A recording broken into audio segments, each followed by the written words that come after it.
Okay, something is holding me back. There is the... Hi guys, my name is Matti Sulanto and I'm a photographer. Welcome to another video.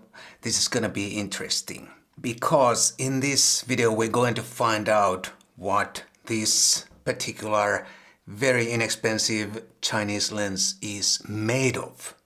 Have you ever wondered what is inside of these very inexpensive Chinese lenses? They all look so pretty on the outside, beautifully machined metal and very high quality feel.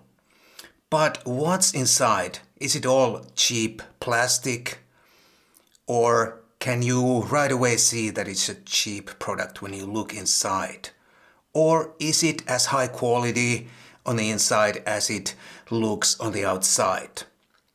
In this video, let's find out, because I'm going to take this lens apart. This is the Aster Ori 85mm f1.8 that I reviewed recently. I'll put a link for that video on the screen. Please take a look if you're interested.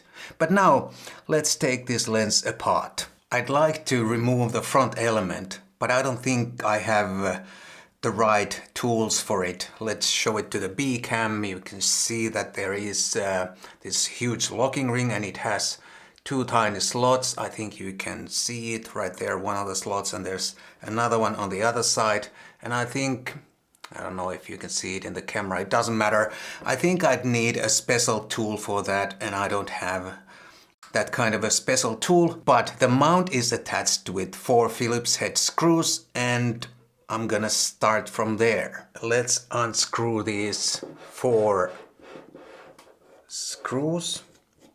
Then I can probably lift the mount out. Yes. And it looks now like this. There is this ribbon cable here. So far I can't tell if it's cheap or expensive design, but of course this is a budget lens, very affordable budget lens, so I don't think we're going to find any kind of super high-tech materials or things inside. Next I'm going to remove the ribbon cable so we can get the mount out of the way. Here is the mount. Looks pretty decent to me. Doesn't look like a cheap mount. All metal construction and quite nicely machined, at least to my untrained machinist eye. Now I can see 4 more Phillips head screws there, right there, and I think I need to remove those so I can lift out this rear part of the lens barrel.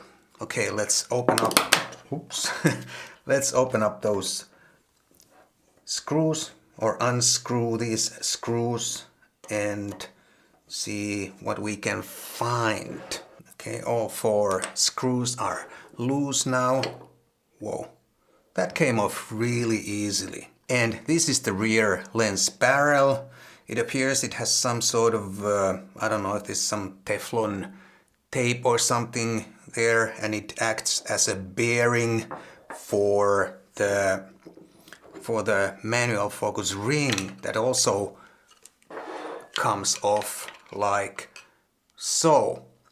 And there's more similar Teflon coating or something here, and some sort of grease too to lubricate the focus ring and allow it to turn smoothly. And I also think that the grease that they put inside of this focus ring and the Teflon tape or whatever tape that is, it would act as some sort of weather sealing too. I don't think water or moisture could easily go through this this joint or whatever when the focus ring is rotating against the inner lens barrel. I think the way they designed the manual focus ring so that only this Teflon or whatever tape this is kind of supporting the ring against the lens barrel and acts as a bearing. I think it's a little bit cheap design, but then again, I don't know how it is on other similar lenses or some even more expensive lenses, And also I don't think anyone is going to turn this ring around extensively because this is an autofocus lens. Now I can see 3 more screws holding the PC board in place. 1, 2, 3. I'm gonna unscrew these and lift the PC board out of the way.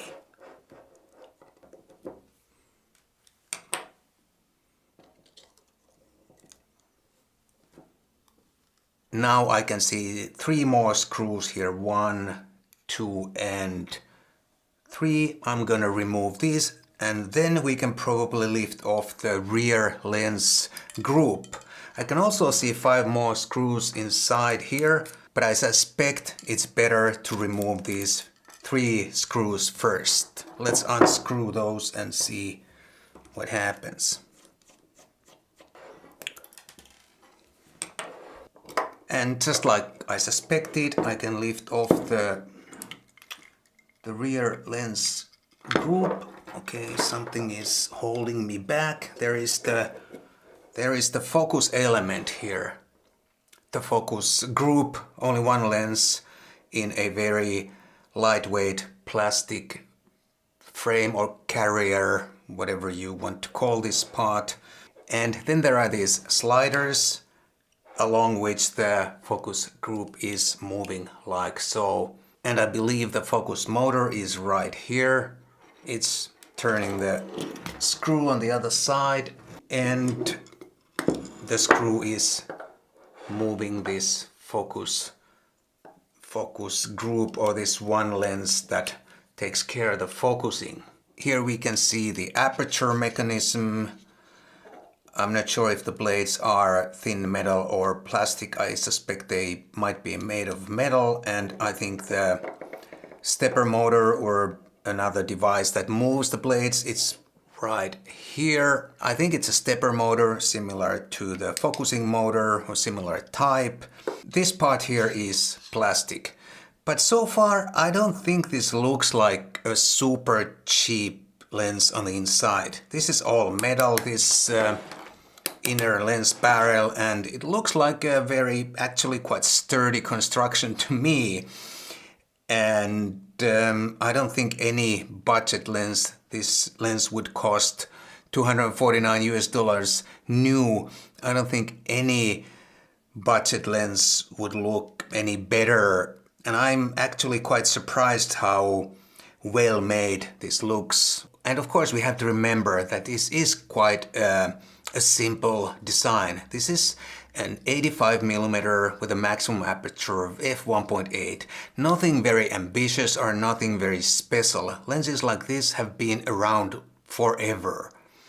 And therefore, I don't think we can expect to find any super high tech inside here. Someone out there might say that the autofocus mechanism seems quite flimsy. There's only this tiny little plastic thing that sort of grabs the screw that runs this thing along those slides. But this thing is very, very lightweight and it doesn't take much force or energy to move this thing around. So I don't think this is too flimsy or under-designed.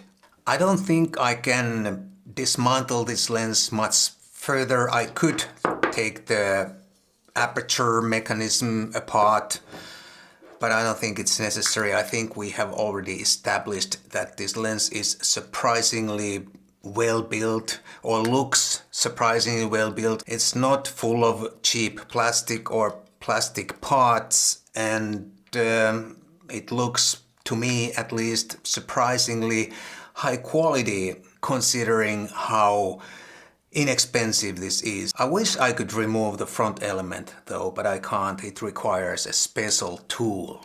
That's all I have for you in this video. I hope you enjoyed this little lens inspection. If you found this useful, entertaining or amusing, please do consider buying me a cup of coffee. There's a link down below for that. If you don't live in Finland, thank you so much, and I'll definitely see you soon in the next video.